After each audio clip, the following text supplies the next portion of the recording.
Thank you, Murray and others who've spoken. Thank you for your gifts.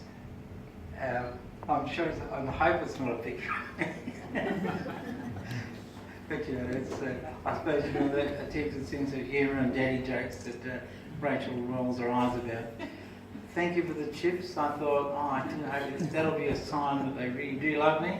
And there they were. I was a bit annoyed about other people eating them, but I managed. So thank you very much for that.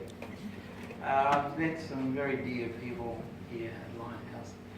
I remember right at the very start, there was a lady who said, I must get you a couple of new chairs. I must make sure that your office has got the right stationery and all that sort of stuff. And of course that was Joyce. And I thought, what a nice greeting, It's like being welcomed into the family. So I really did appreciate that.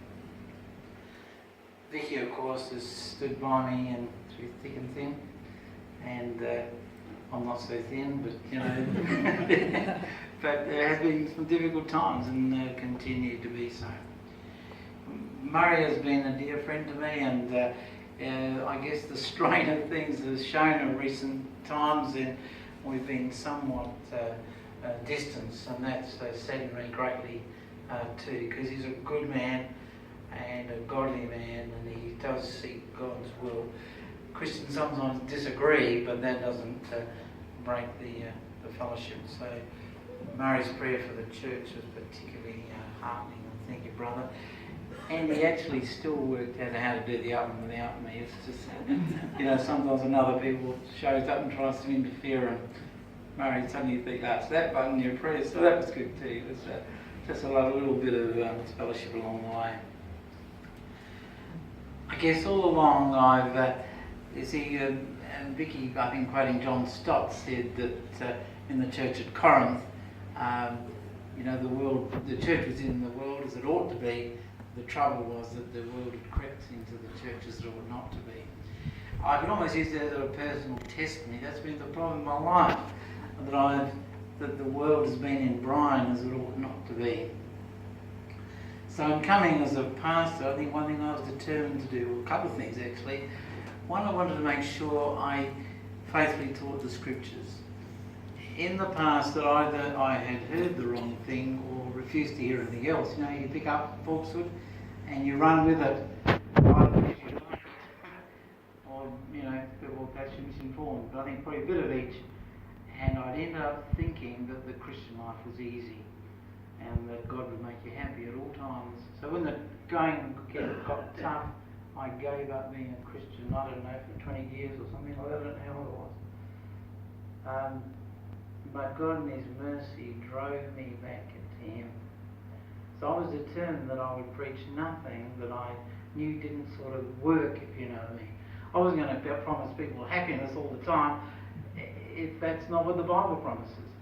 So I wanted you to pick up on God's promises and try those through to the very end, because you can rely on Him. I have constant battles. So I drive down the hill and God's speaking to me and say, you're going to tell them that? Why aren't you doing it? It's a constant battle in the Christian life. The pastor think, am I living it out? All I can say is I'm still a work in progress. I know that inadvertently I will have hurt some of you and your friends, and for that I'm deeply sorry. If it's God's word doing its work, then I'm not sorry. If that makes sense? I'm sorry if me has got in the road. I've only always wanted you to hear God's voice speaking the situation. I have not wanted the church to go down the way of compromise and eventual giving up like I did as a Christian.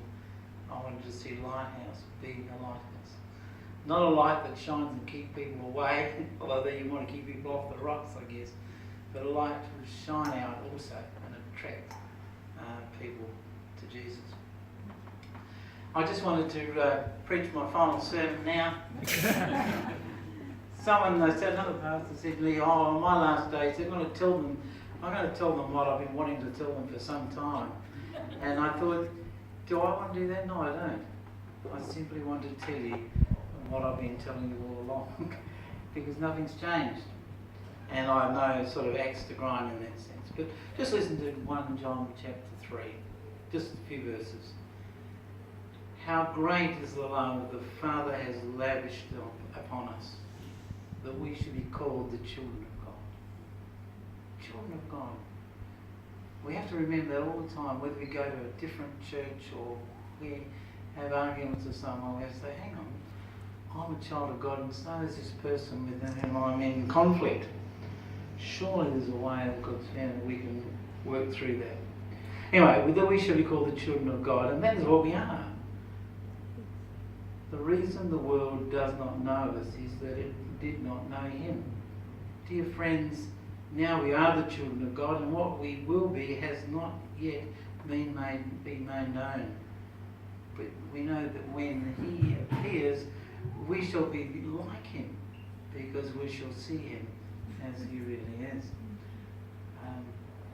Exciting times for anyone who belongs to the Lord.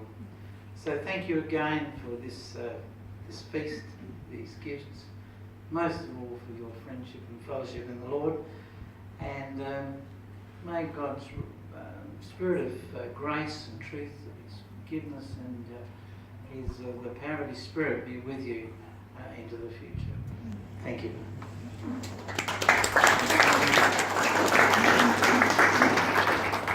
Thank you for that. And before you go, so we are very grateful to, I believe this was Kellyanne, has made Sue.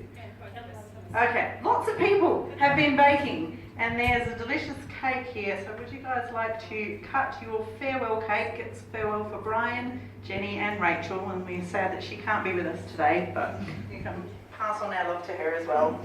And if you would like to do the honours, and then I'm sure people will enjoy some dessert and some sweets and some continued time of fellowship together. Thank you. Thank you, everybody.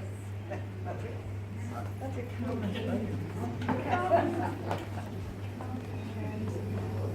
Okay, before it gets cut, You could just hold on the motions and come in my name.